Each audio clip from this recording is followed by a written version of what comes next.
Welcome everyone to Black Men Speak. I'm your co-host, DJ Stewart. And I'm your co-host, D. Tommy D. Duncan III, otherwise known as TD3 Jimmy.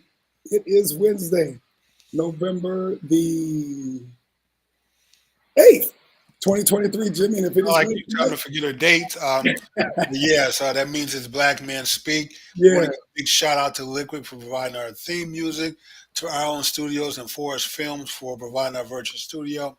If you haven't already, please listen. Go ahead and hit that like button, subscribe to our channel, and spread the word.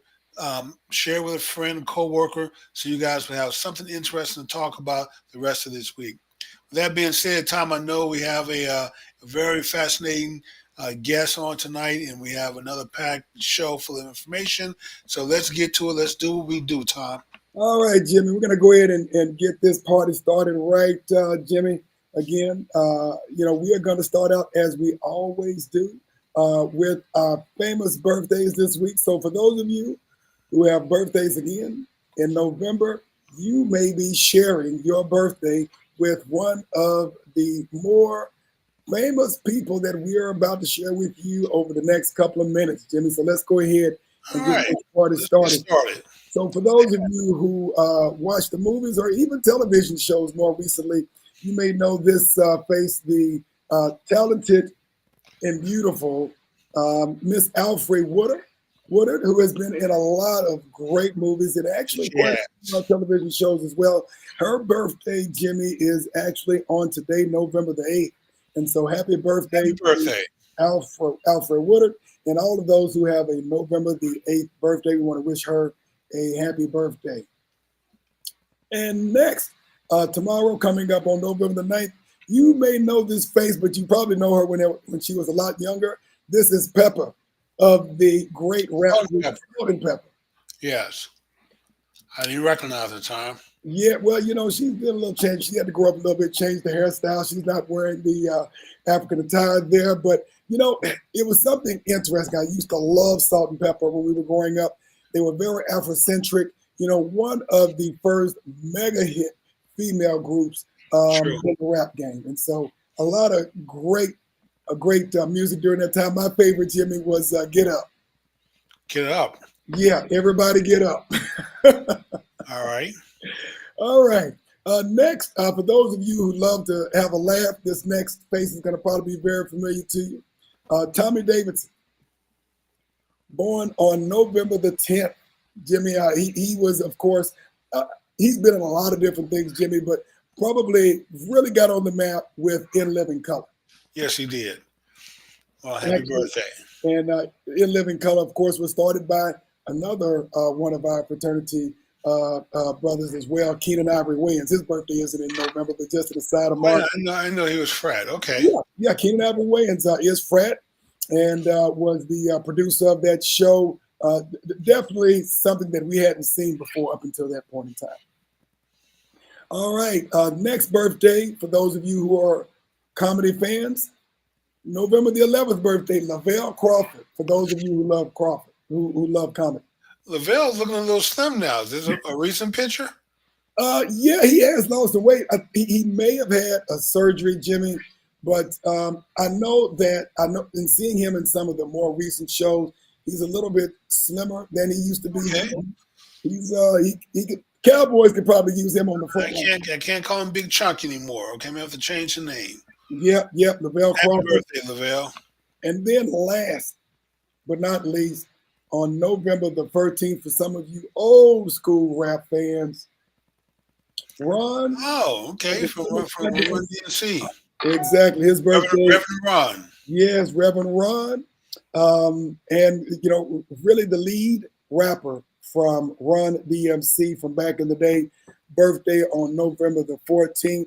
Of course, all of these are birthdays of folks and faces that we know. Of course, we wish them all a happy birthday and wish them a great birthday. And Tom, the Reverend still has it. I've seen him Yes. in with him and his son doing a sort of like a freestyle challenge. And I was amazed, like, man, the Reverend still has it. He can still freestyle rap with the best of them. So happy birthday, Rev. Well, it's just like riding a bike. It's not like you forget. I guess not. All right. A couple of things in the news. We're going to keep it very brief today because we, of course, have a very special guest coming up in a couple of minutes. But before we do that, a couple of things we want to give folks an update on. Young lady, Jimmy, that I saw, we always stay focused on education and inspiration. And so young lady named Dana Bolden out of Mississippi, Jimmy, she applied for and won over $1.4 million in scholarship money to go to college. Just a 7-year-old attending Jim Hill High School in Jackson, Mississippi. And she is a very intelligent young lady, applied to over 60 colleges and about 80 scholarships, and has already been accepted into 34 schools and won numerous scholarships. Well, Tommy, you think your old school, A&M, was one of them? Don't know, but with over 60 schools, if she's looking for the best schools, Jimmy, I wouldn't be surprised if she hadn't applied to Texas A&M as well.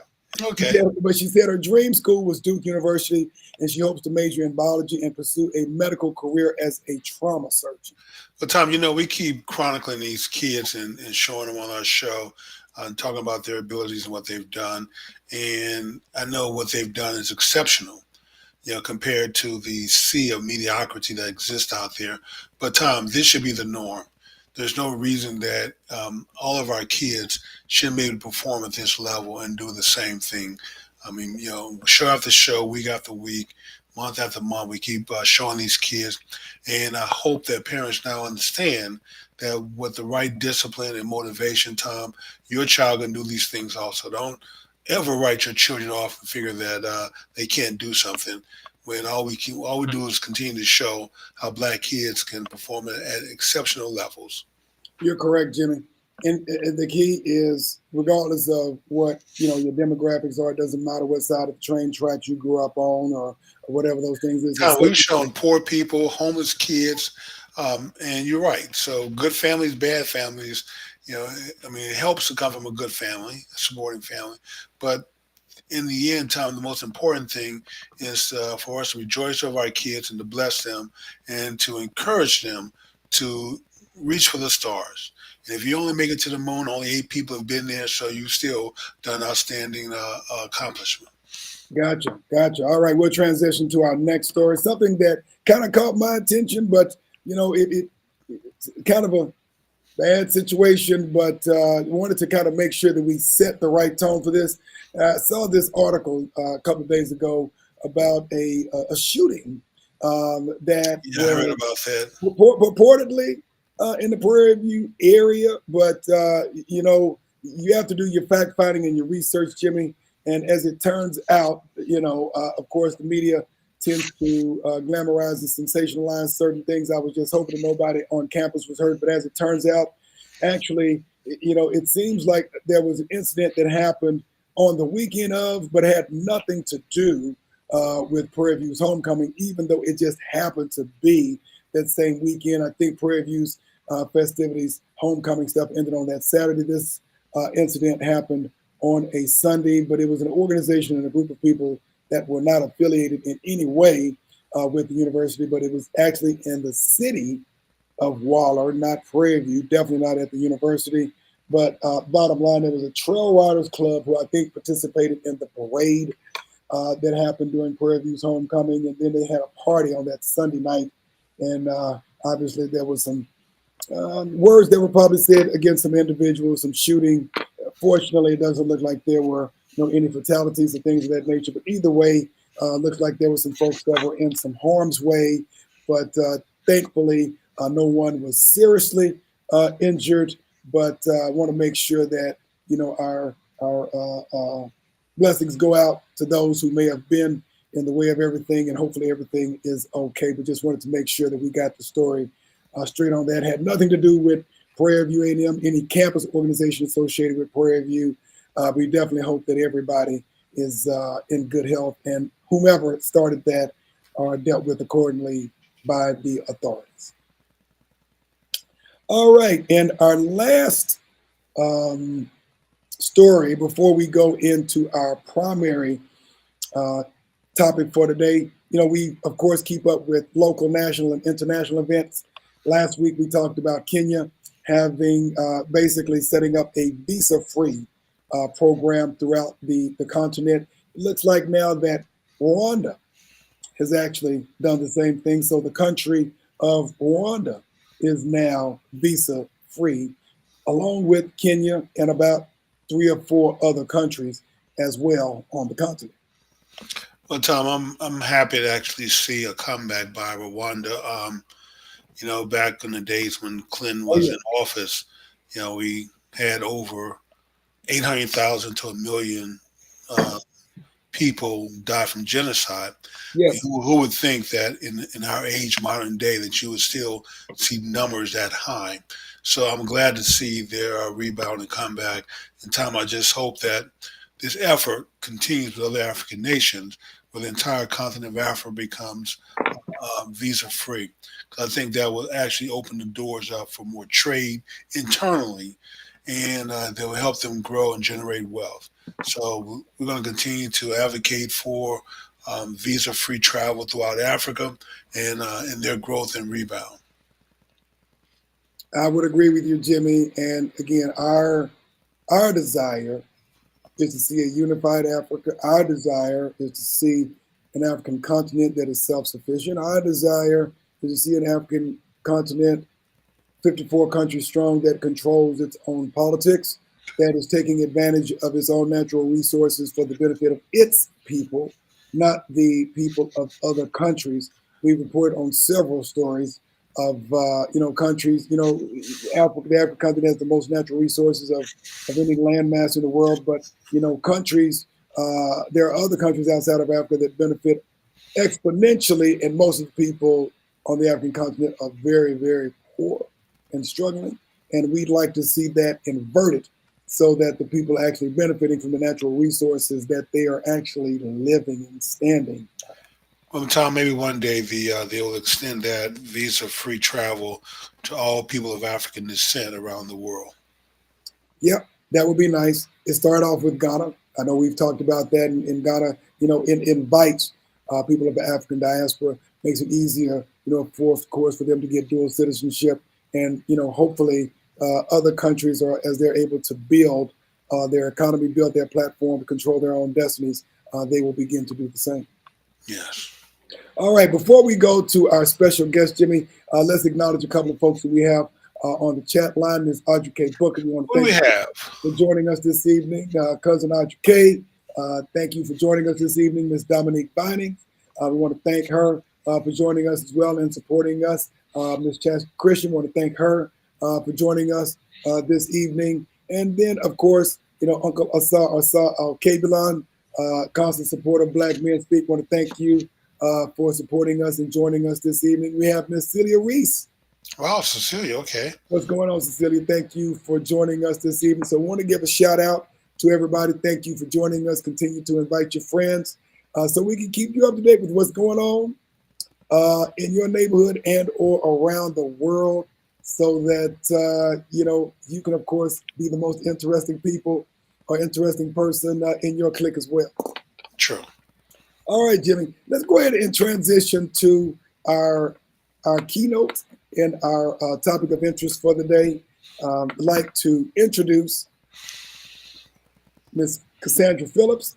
who is a good friend, classmate of mine, and the Associate Director of Recruitment for Texas A&M University. Jimmy, we make sure that we spend plenty of our time throughout the year talking about how to advocate academic excellence, how to help young people make it to the next level from the time that they're in grammar school, junior high, making sure that they have the information that they need and the parents have the information that they need so that they can have the best opportunity to be successful in life. So welcome, Ms. Phillips. How are you doing today? And thank you for joining us. I'm doing well, Tommy. Thank you for having me. Appreciate the invite. Good deal, good deal. So why don't we do this before we get started? Tell us a little bit about yourself, what you do, and how you started doing it, because you never know. There may be some young person out there who actually has an interest in being a recruiter. Well, I tell you what, I'm always hiring recruiters. So if there is, definitely come and see me once you get your degree, because we always have space for new students out there who can go out and talk to other students about going to college. But I got started in this business 20 years ago. I originally started out as a counselor and then took some time off to raise some children and whatnot, and then decided I would go back to work and decided I would go and work and help Texas A&M. One of the things that A&M is trying to do is diversify its institution. Like every institution out there, we want to try and recruit the brightest and the best. But we know that a learning environment does require that the institution itself is diverse. And so we're constantly working at that. In some areas, we do a great job, and in others, we don't. And because of that, they hired recruiters. And so 20 years ago, we started this process, and I've been at it ever since. I love the opportunity to, one, talk about a school that I went to and enjoyed my time at.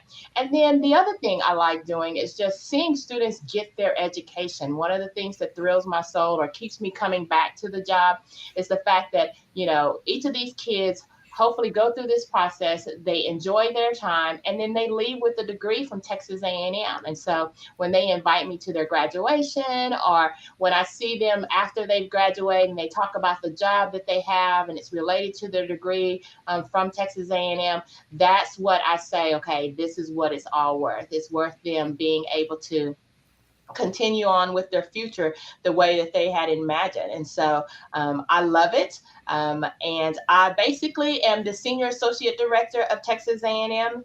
We are one of those institutions that have recruiters throughout the state of Texas, as well as in Chicago. We have one in California, New York.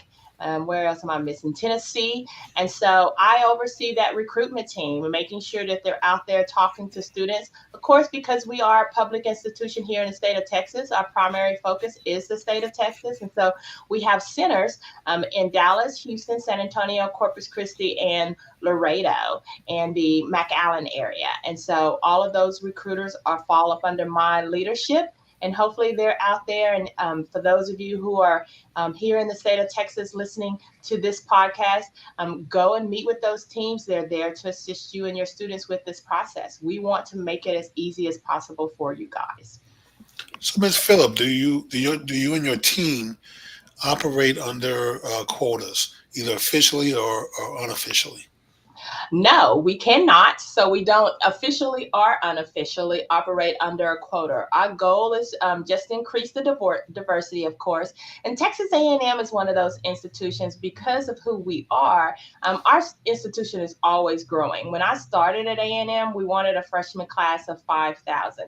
We now, this last freshman class that we took in was a freshman class of 13,000. And so what we do, you know, Harpwood came in effect some years back, and so we don't admit students based upon race by any stretch of the imagination. The other thing, because of that, we got rid of legacy. But what we do with our recruitment is we use recruitment to go into the schools where we know that population of students is going to be located. They still have to be admissible to the institution, but we then go in and just try and get them to see that Texas A&M is a place for them. If you're looking at if you live in the Dallas or in the Houston area, what you'll find is that the state of Texas, well, overall, just across the United States, the population of high school students who are going to college is slowly reducing. But the state of Texas, the California, and Florida are 3 states that are not. Our population of students who are going to college is still increasing. It has a steady increase. And part of that is due to the growing population of our Hispanic population. I will be honest and say that. And so because of that, there are tons of universities located in these large metropolitan areas that have recruiters that are either just housed in their home, or they may have centers just like we have here. And those recruiters are going out trying to recruit those students. And so Texas is really a hotbed for students who are interested in going to college. And so what they'll find is that they have a lot of opportunity available for them. And so when you're talking about trying to diversify yourself, when you look at that African American population and that Hispanic population, if you're a student who's done really well while you were in high school, your chances of being recruited are very high. And so you were talking earlier about the student Dana that had $1.4 million in scholarship. I, of course, quickly looked her up in our system to see if she was in there, and she is in there. And so students like that, who are very competitive, they're putting their names out there. Those are the students that everybody is looking at. And so, of course, when you publicize that the fact that you have $1.4 million in scholarship, everybody's trying to see if you're interested in their institution. And so being a competitive student, doing the work that it's going to require you to, get away with a free education is something that everybody needs to be out there doing. And Tommy mentioned when he was reading the article that she applied for, over 80 scholarships, just outside scholarships is what she applied for. And a lot of times our students tend to think that when I'm applying for scholarships, I'm just going to rely on the institution themselves to give me scholarship, or I'm just going to, apply for 1 or 2 scholarships. And really, they should be doing exactly like she's doing. I tell students and parents all the time that applying for scholarships is a full-time, part-time job while you're in high school. And you really should start applying for scholarships, as early as your 10th grade year. A lot of scholarships will allow you to apply your 10th grade year so that you can start getting in as many as possible. And I say, aim, because a lot of times you can use the same essays. The questions that the scholarship committees are asking are very similar. And so I tell students and parents, you can write that 1 essay or maybe 2 or 3 essays and probably get away with using it multiple times. And because of that, they should be taking the opportunity to go to all the fast websites, all the scholarship sites, and trying to put in, and they'll allow you to put in some criteria to help you select scholarships that you're going to be eligible for. And so use those sites to apply for as many scholarships as you possibly can while you're in high school. When realistically are you seeing students, households preparing for building that roadmap to go to college? I mean, I guess part of that has to do with how has the climate and the environment changed since 200 years ago when we were in school. Now, given you got technology, you got YouTube, you got, a platform in Google, things we had to go to the library for to find out, they have at the fingertips. How has that changed the preparation process for planning for college? How has that changed recruiting? I mean, I don't even want to think about the differences from when we were young and starting to prepare for college. Well, probably the biggest thing, Tommy, is that there's no more paper, so they're not writing it anymore like you and I did, most likely. But really, in all honesty, the biggest thing that parents and students need to be thinking about is a lot of times when we were thinking about college, we really didn't start thinking about it till maybe our junior year. Yes. Some students, not even until their senior year. Yes. And the truth is that students need to be starting to think about college well before that. But the other thing that they need to understand is that you really start preparing your high school transcript in your 8th grade year. A lot of times students who are in the 8th grade are taking Algebra 1, They're probably taking English 1, and that is part of their high school transcript. And so if you truly think about when you're applying for college and think about what that process is going to take place, most of your college institutions, your senior year, if that's when you're starting to think about college, that is way too late. And the reason being is because when you're in your senior year, the application is most likely due December 1st of your senior year. So in a couple of weeks, December 1st will be here. So if you're now in your senior year thinking, oh, I need to get concentrating on my grades, let me look at the classes, let me, maybe add another couple of classes this semester or next semester, it's too late. Those classes are not classes that are going to factor into your GPA or into your overall course or your transcript that the colleges are going to be looking at. We typically tell students we're looking at the sixth semester, which is the last semester of your junior year. And so to build a really good, strong GPA means that in your 8th grade year, when you're taking that algebra class or when you're taking that English 1 class, you need to start then concentrating on building your GPA. I tell students and parents all the time, the most critical year is your freshman year, your 9th grade year, because that is the first full year of high school and you're building that transcript. And if you remember anything about even when you were in college, it's a lot easier to have a very high GPA. And if you don't do too well, you can bounce back from it. But if you start at a low GPA and then you're trying to pull yourself out of that low GPA, it is hard to do that. And so I tell students and parents, your 9th grade, your 10th grade year are the years that you need to be building a very strong GPA for yourself. The other thing that I'll often talk about is you probably heard, we have AP courses available. We have dual credit courses available for students. And then students can just take their regular classes. Students who are taking those dual credit courses, who are taking those AP courses, their high school most likely ranks them or weights those classes more or higher than they do their regular on-track classes. And so those students who are taking those dual credit courses, those AP courses, their opportunity for a higher GPA is better. So an A in your regular let me say, an A in your AP class or your dual credit class is going to give you 0.5 more percentages than an A in your regular class. And so a student needs to think about that when they're building their GPA. And the important thing about your GPA for the state of Texas is that if you are a student who is in the top 10% of your class, you are automatically guaranteed full admissions to any public institution here in the state of Texas, as long as you submit your application. The only exception for that is the University of Texas. And the University of Texas, their maximum GPA their maximum class ranking requirement is top 6%. And the reason being is because they are an extremely popular institution.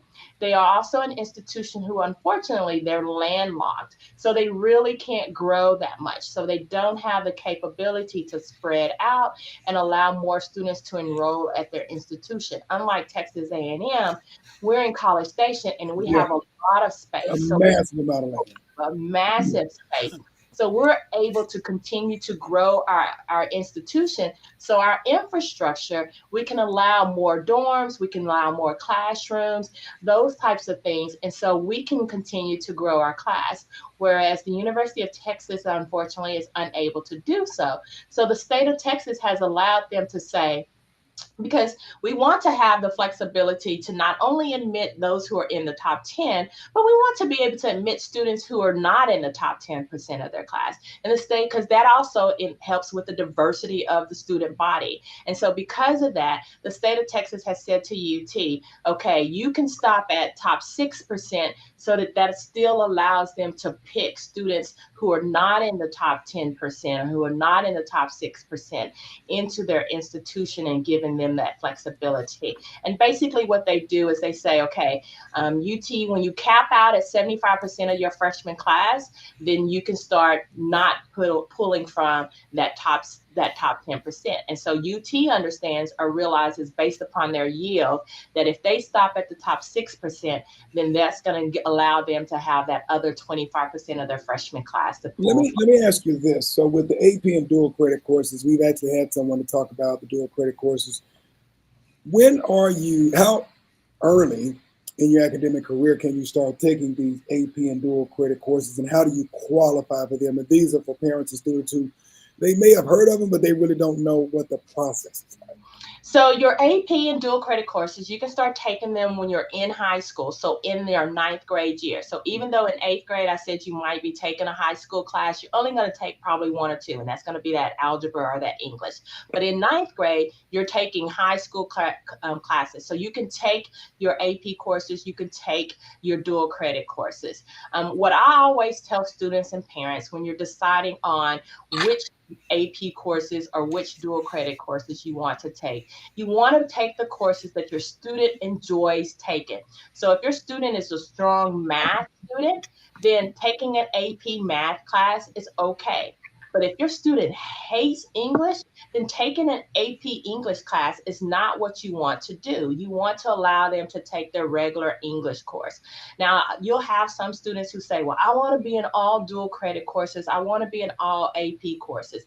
That's not necessary, because you want to remember that those courses are building your GPA. So even though those AP courses and those dual credit courses are competitive courses and they're stronger for your GPA, if you take your AP course or your dual credit course and you get a C, that's like having a B in your regular course. And so you don't want to have that on your transcript. It's better for you to have that B on your transcript than having that C, because the institutions are going to be looking at that, especially if you're applying for out-of-state schools. So if I'm hearing you correctly, you make a C in an AP course is the equivalent of a B in a regular course, but you would prefer to have a B in a regular course? Making a C in your AP course will be like having a B in your regular course. So on your transcript, you're going to see that B on there if you're taking your regular course versus seeing a C from your AP course. Does that make sense? Yes. So let me ask you about, Ms. Phil, let me ask you about you made the statement about legacy admissions not being allowed anymore. How much pushback do you give? Well, just how much pushback have the school system received from the alumni, people like Tommy, big donors who want to see their kids get an A&M? There's always, every day, every year, I always have someone who will say, well, what about legacy? And we say, we no longer use legacy. Your student getting into our institution is not based upon what their parents did. It's based upon what they are capable of. And so a lot of times, they'll take it and they'll move on, but they're not happy about it. But as far as donors are concerned, it still doesn't have anything to do with it. The fact is that your student has to be able to make it at the institution on their own. The other thing that comes into play there that people don't tend to realize, and we'll have this as well, we'll have students who can afford to go to a very luxurious private school. I won't pick any names, or maybe even a very luxurious public school that they have. And so they have all of the resources available to them. And oftentimes they'll say, well, if my kid was at such and such school B, they would be admitted to the university because they would have these great grades and they would possibly be ranked at the institution. Well, we're not comparing you from high school to other high schools. We're only comparing you in your high school environment, because we do realize that not all high schools have the same resources. And so we can't sit here and penalize a student who lives in a small town who has no AP courses available to them, no dual credit available to them, to an institution, to a high school who has, 50 AP courses available to their students. And so we review students in their high school environment, comparing them to the other students who are there at their high school. And so that's the reason why you being successful at your high school, you being and, a student who is involved in things, taking the most competitive courses that are available to you at your high school is very important. And so for those students who have all of those resources to them, and those parents who are coming to us saying, well, what about legacy? And what about, my student is, at a prestigious high school, and you're not considering that. We're looking at that, but we're looking at them and saying, how well did you do in your environment? You had all of these resources available to you. You were able to take all these dual credit courses. Did you take any? And how many did you take? So we're looking at the student in their environment. So there are several things that used to, kind of play in people's favor that because of their parents, but no longer plays in their favor. And then besides that, I love to say to students and parents who walk up to me talking about, well, what about legacy? And, do you use diversity in your admissions criteria? And I like to look at them dead in their face and I say, if that was the case, then gosh, my kids would have a whole bunch of points because they would have legacy, they're Black, and they have 2 parents who went to Texas A&M University. One more follow-up question, if I may. I'm sorry to interrupt. No Tommy has some questions he want to get in. Just a follow-up. So legacy may not be considered for admission, and of course, you said diversity wasn't also. But what about parents who are able to write the check versus kids who have to apply for a Pell Grant or a loan? Is there any advantage to you being able to walk up to the bursar's office and sign a check over for the full tuition, room, board? Is that given any consideration, financial status of the families? Not in public schools. Now, I've been told that is available to students in some of their in private colleges and universities, that students who can write full checks are able to do so.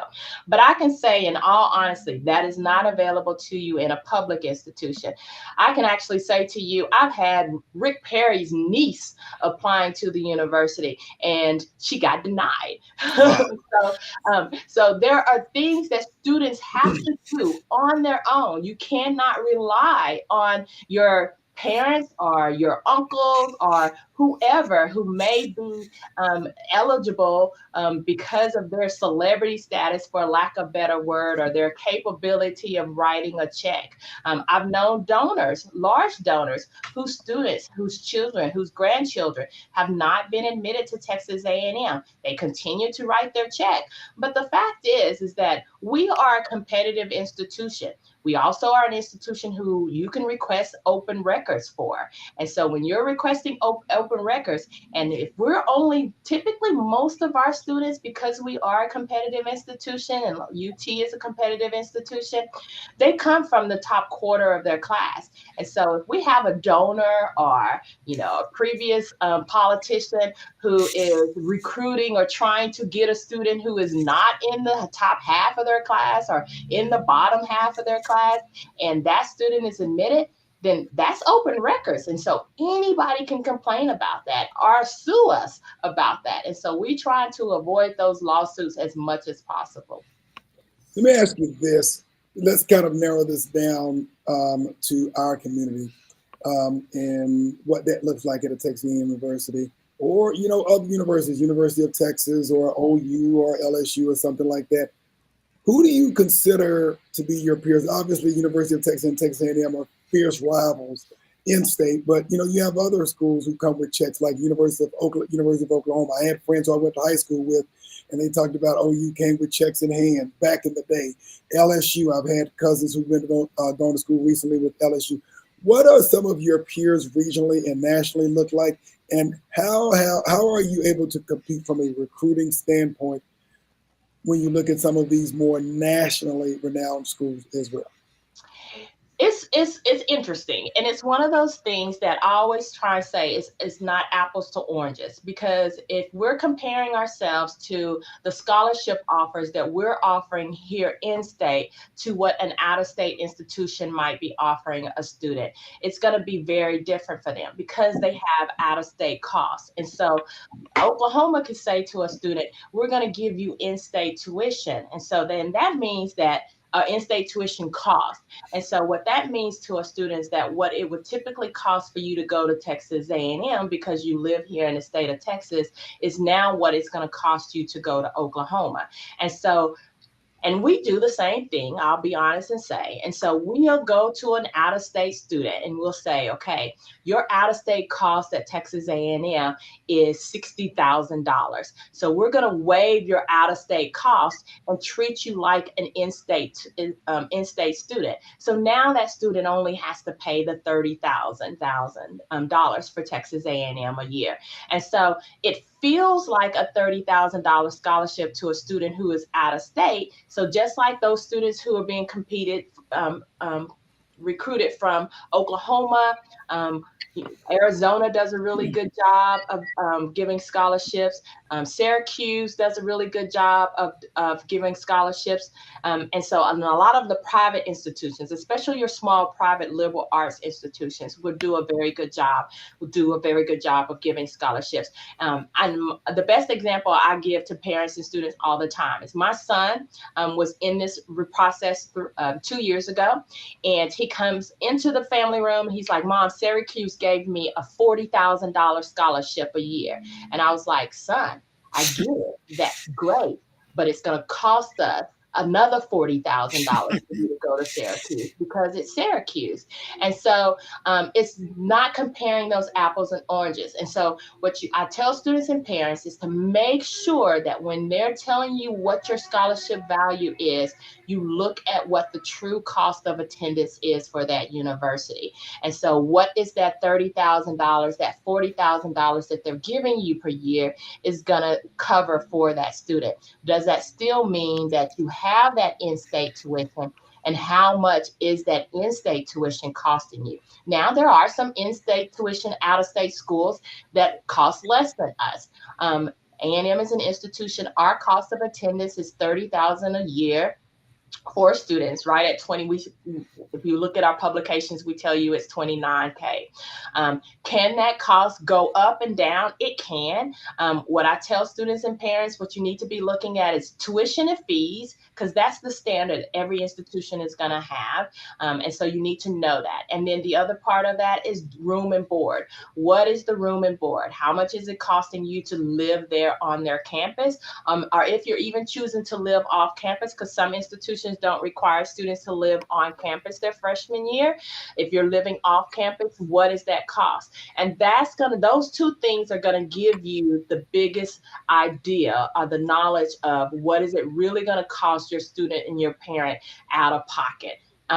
When they're looking at what is it costing them for their student to go to school. And if that institution can say to them that, yes, even with our tuition waived, we are fully waiving all costs of the tuition, not just waiving the out-of-state cost, because that's a different, but we're waiving all tuition costs, and that student's going to have zero cost in tuition, and all they're going to have is just room and board, then that's a really good scholarship, and that student needs to be looking at that institution because they've given them a really good opportunity.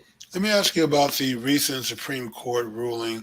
I know this was a Harvard case, an Asian student who sued the university for discrimination, and I believe the ruling was that universities can't use race as part of the consideration for acceptance. Has that ruling had any impact on A&M or the Texas schools? Well, not for A&M because we weren't using it. Then the follow-up question, I'm sorry, because you already kind of asked, does that ruling make diversity difficult for what you do? Everything makes diversity difficult for what we do. I will be honest with that. We as an institution make that difficult for ourselves. What it does not impact is it does not impact recruitment. What it does impact is scholarships. So if we had any scholarship dollars out there that were aligned for students of a certain color for diversity, so African American or Hispanic students, or if we align scholarships for particular schools that gave us that population, those things have been now eliminated. And so that's what makes it a more difficult task. You say the scholarships have been eliminated, even though it doesn't, I think the ruling was about admissions. So you're saying it spills over the scholarships also? The ruling was about admissions and scholarship Oh, and dollars. scholarships. Okay. Mm-hmm. Wow, I Yeah. didn't know that. And Okay. then Texas, the state of Texas also has what they call Senate Bill 17, which came along with the Supreme Court's ruling. And so that Senate Bill 17 has had an effect on our scholarships, and then even some diversity initiatives that we're having on campuses. We can no longer have them unless they involve all races. And so when we would say to a student, will we have, this diversity initiative on our campus to help improve our recruitment or help improve our retention rate, then we have to make sure that all of those services, everything is available for every student, which is fine. It's just no longer titled that anymore. And it's no longer just designated for our African American, our Hispanic, our Asian population of students. And one last follow up. I'm sorry, Tom. I know I said it. Even though you can't discriminate on or base things on race anymore, is it still feasible to do it based on economics? Because a Yes. child from a poor area town probably needs a little bit more help than someone from a more affluent school district or affluent area.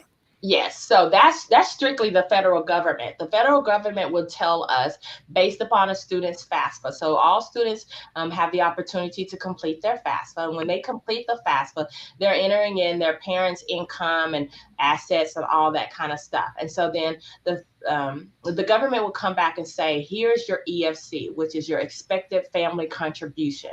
And so they'll tell us how much can this family afford to pay towards their students' college. And so sometimes you'll see that and it can be a zero. And then there's other times you'll see that and it's well past that zero. And so basically we as an institution or your institutions out there, what they will then do is say, okay, based upon this student's EFC, we need to make sure we find all the funding possible for this student. So of course, a student who comes to us who has an EFC of zero, we're going to try and make sure they have all the Pell Grants, all their met scholarships available to them, and then try and find them any other financial assistance that we can give them before providing them a loan. So a student who comes with a zero EFC, their opportunity to have their scholarship or financial need met is a lot greater than a student who doesn't come with us with a EFC of zero. Now, here's the biggest thing about that is families think, oh, my student is going to qualify. The truth is, if you have a household income above 60K, and really probably more like 45 to 50, depending on how many assets you have, but definitely above 60K, you're not going to have a zero EFC. And so a family household who thinks, oh, well, you're going to have all of your need met. That is not the case. The other thing is then when you start looking at people like Tommy and I who arrived on A&M's campus years ago, and they did have a presidential scholarship, or they had those scholarships that were based upon race, and they're looking and going, oh, I'm expecting the universities, whether it's Texas A&M or any other institution, to really still be the same.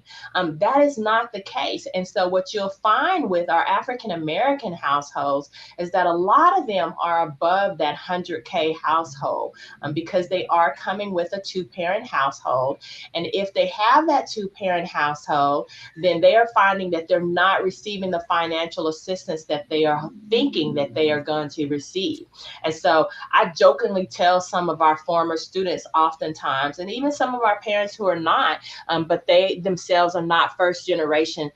They themselves went to college, so their student is not first generation.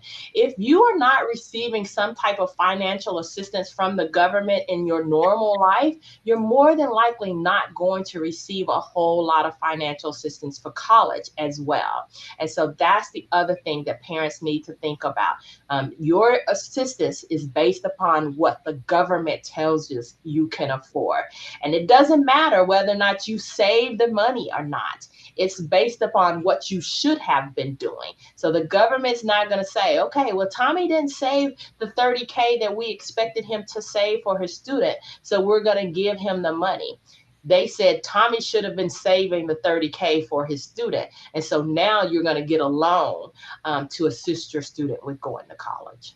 Couple of things. In terms of our earlier conversation, AP dual credit courses that give kids a competitive advantage in terms of competing for the coveted spaces in, certain institutions. What are other things beyond the AP courses, dual credit? I know that when we were coming up, standardized tests were one of those factors. Are they as much of a factor today? What are other things that you guys consider that make them more competitive, whether it's a Texas A&M or U of H or UT or OU or any other institution for that matter? SAT, ACT, since COVID has not been a requirement for students.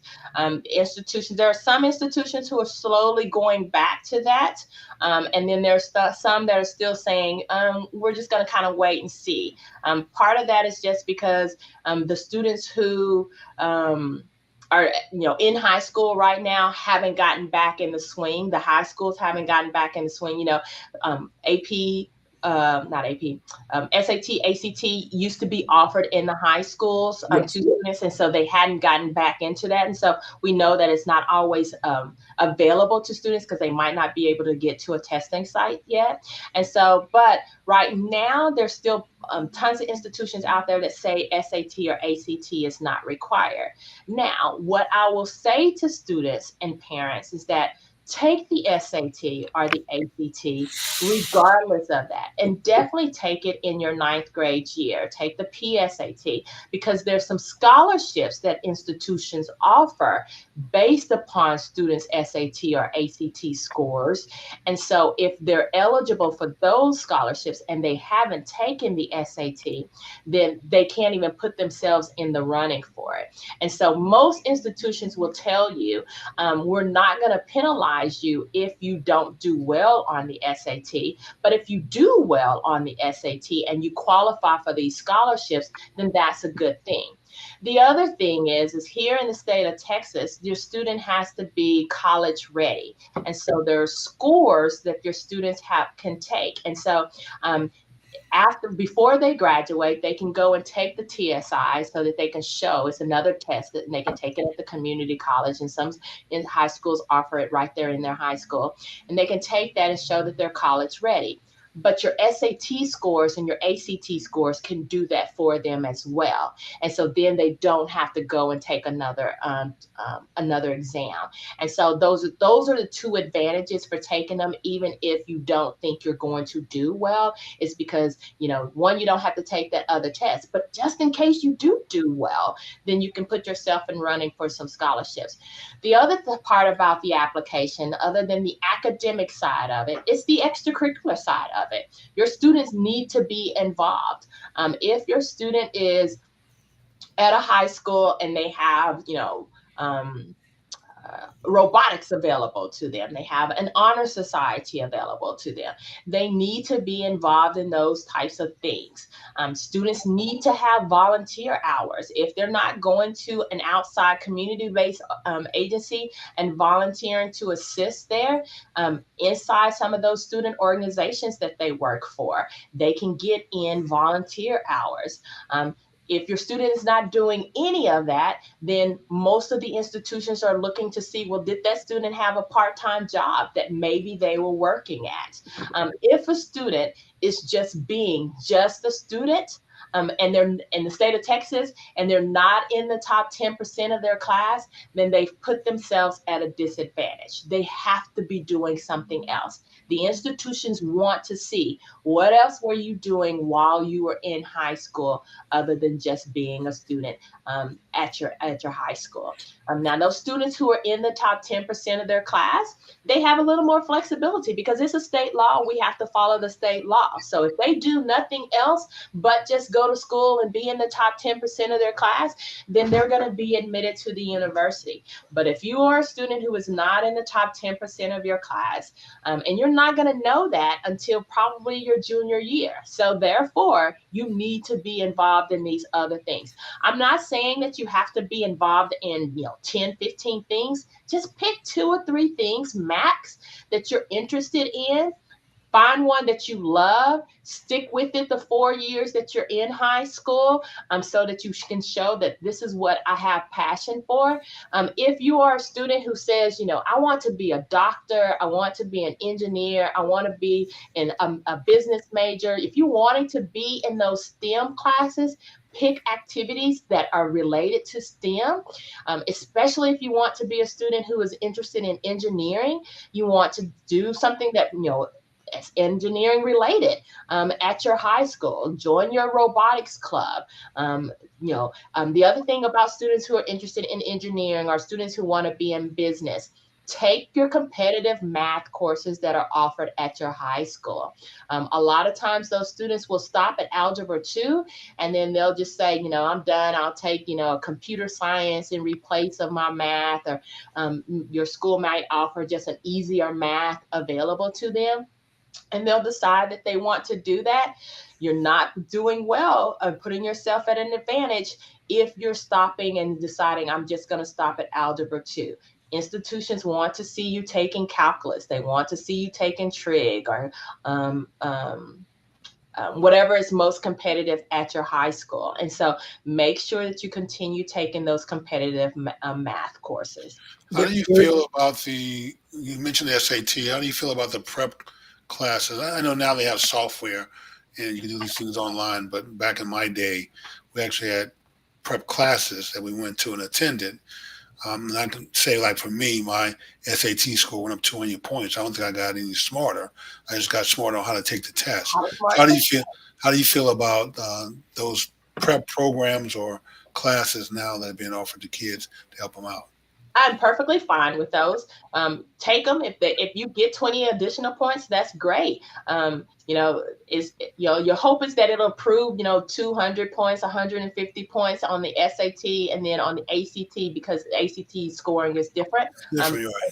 Yeah, so it's going to be 2, 3, 4 points, maybe 5 is a good increase, and so take them. But what I will say to students and parents, you don't have to go out and buy those expensive prep courses. There are plenty of online prep courses. College Board, where you take your SAT, the testing agency that offers it, they offer a prep course for students. Every morning they get a set of questions that come to them that they can answer. They kind of figure out where the student what's not their strong point and what is their strong point. The ones where they're not strong point, they'll send them more questions related to those subject matters so that they can help increase them. So, and you can start that in 9th grade. So go ahead and get started on those. Help improve your chances. You're just preparing to take the test better. I got an email from Princeton that says, they're not going to hire you as a spokesperson for them. So there is a question that is coming from our chat line. Kevin Johnson, thanks for joining us. Any academic or merit-based financial aid that's out there? Yes, all college institutions will have merit-based scholarships. And so they're competitive scholarships. So you're putting yourself in the running with everyone who is qualified for those scholarships. And they have a variety of them. Institutions like Texas A&M, oftentimes you'll find that we do is we'll attach that scholarship to the application itself. The funny thing about that, and I tell students and parents this all the time, is when you're working, there's 2 applications that we use to accept for students to use to apply to Texas A&M. That's the Apply Texas application, which is for all students who live here in the state of Texas, and then the common application. Now, the students who live here in the state of Texas can also use the common application. They don't have to use the Apply Texas. And I do recommend that for students who are also planning on applying to out-of-state institutions, because then there's just that one application that they have to work on. But if you're a student who only wants to apply for in-state institutions, then you can use the Apply Texas application and you don't have to worry about it. Both of those applications allows you to apply for multiple. It's just the common application allows you to apply for multiples throughout different states. It's not just the state of Texas. And so with our application, whether it's the common application or Apply Texas, we ask the students, do you want to apply for scholarships? You will be surprised at the number of students who will say no because they don't want to do the extra work. And the truth is, it's just 2 extra short answer questions that they have to write, and a couple of other questions just about their family household, you know, whether or not they're first generation, that kind of stuff as well. But you'll be surprised at how many students will say no. And then I'll have parents who call me and say, you know, my kid didn't get any scholarship dollars from Texas A&M. You know, we were trying to look and see why. And I'll go back in and there's a big old thing that says, did not complete scholarship application. And I'll say, your student did not complete the scholarship application. And that is the only way we're going to give you scholarship dollars, is if you complete that scholarship application. And so if your student, wherever they're applying, whatever their process is, they need to know what their process is. And then here's the thing that I'm going to say that's going to help you with all of everything that I've talked about is go to the institution's website for which your student is interested in applying for. Have your student go to their website. Sign up for their emails. You can sign up as a parent. Your student can sign up and put your email in there. They'll share that information with you and your student. But 90% of the time, universities are communicating with your students via email. We do send stuff out via text, but most of the time when we're sending stuff out through text, we're saying, go and check your email for something we just sent you. And so because of that, all that information, you're going to find out whether or not they have centers like Texas A&M has. You're going to find out if they have a local recruiter. That local recruiter is going to send you and your students email saying, hey, I'm your local recruiter from the Ohio State institution. Come and meet with me. I have a session going on at the Starbucks in your community, in your local area. Set up an appointment time with me. So they're going to be reaching out to you. They're just going to be reaching out to your students and you via email a large portion of the time. And so that is the best way for you to find out about the scholarships, find out what your student's application needs to look like. We put on freshman workshops all summer long. We start them in the summer for that 10th grade and that junior. So for your sophomore and your juniors, for them to attend so that they can find out everything they can about our application process. Our recruiters are assigned to a stack of schools. And so depending on the territory they're in, so like here in Dallas, our recruiters are assigned to about 75 to 80 schools. And so those 75 to 80 schools, they're sending out communication to those students who are in our system. They're going out to those schools, talking to those students who are in our system. So if your student, even if they're not for sure whether or not Texas A&M is the place for them, or UT is the place for them, or UNT is the place for them, go to their website, sign up to receive their information. Now, yes, we do buy College Board SAT list. We buy ACT list. There's a couple of other agencies that students can go and sign out and we can buy those lists and get students information. Some institutions buy a lot of student information. Some institutions only buy little. Texas A&M, we're selective with the institution with the information we buy. We want to buy competitive students information. And so we'll limit it based upon SAT scores. So we might say, this year we're going to stop at, students who only have a 1260. And if your student at the time we buy that information hasn't taken an SAT or ACT, then they're not in our system. And so they're sitting there, you're going, why isn't my student being recruited? They haven't put themselves in any of these platforms for them to be recruited. School districts can't just give us their students' information. A lot of times parents think that the school that their student is attending, the high school that their students attend, they're sharing all of their students' information with those universities. And that is just not the case. DISD, HISD, they can't. FERPA laws prevent them from just giving out that information to students. The student has to say, I am willing for you to share. So for us to buy that information from College Board, your student has to say, I am willing for that platform to share my institution with the colleges. And so, but the easiest way to do that, if your student is saying, hey, I want to apply to 5 schools, I want to apply to 30 schools, is to go to their sites, put their name on their aggiebound.com or their Be a Longhorn or whatever their site is, put their name in their database. And also, I guess, as some of what you're saying, parents need to really get involved in this, and really around the 8th grade. Start actively get involved. Don't just passively sit by and think that it's going to take care of itself. Do all the things that you said, reaching out to the universities, sign up, get on the list, and start working the system to give your child an advantage. Start in the 8th grade with a GPA and everything else, scholarships, just to prepare them so when they get to the senior year, they're ready. Yes. We have students as young as 6th grade in our system.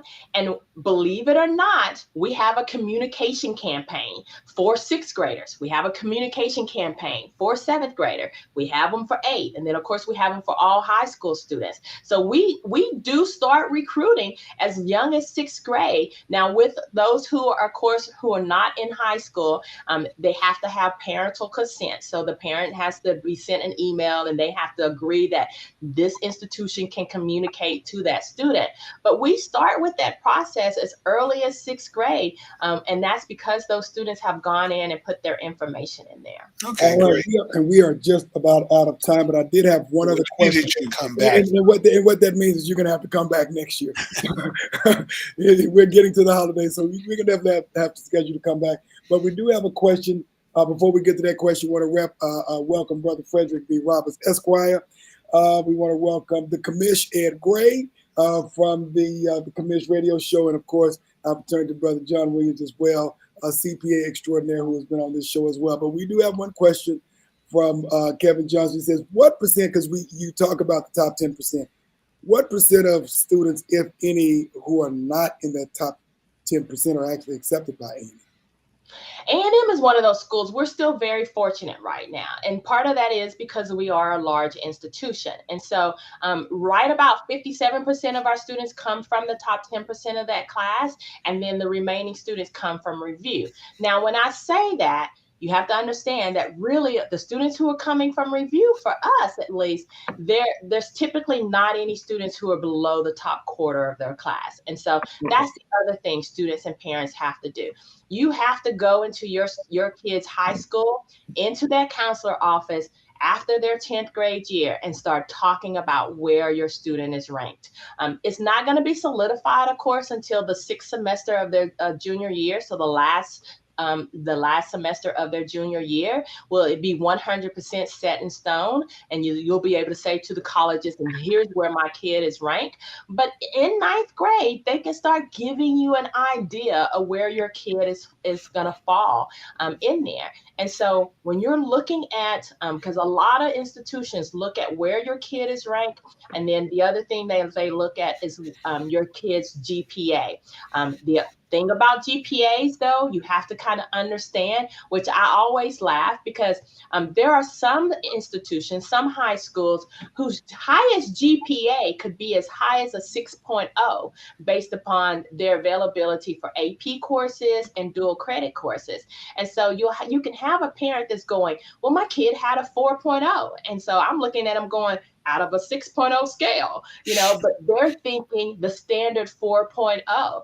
And so that's the other thing you have to know as a parent is when I'm talking to my kid's high school counselor, what is the scale for which your GPA is based upon? So when I see my kid's transcript and I go, oh, my kid has a 4.0, it's not just the 4.0. It's more than likely probably on a 5.0 scale. Okay. Gotcha. All right. But the message is parents get involved early and be consistent and keep your kids on track. Have a plan. Yes, All right. Thank you so much for joining us. Thank you so much, Ms. Phillip. And definitely you have to come back. All righty. No problem. Not a problem. All right.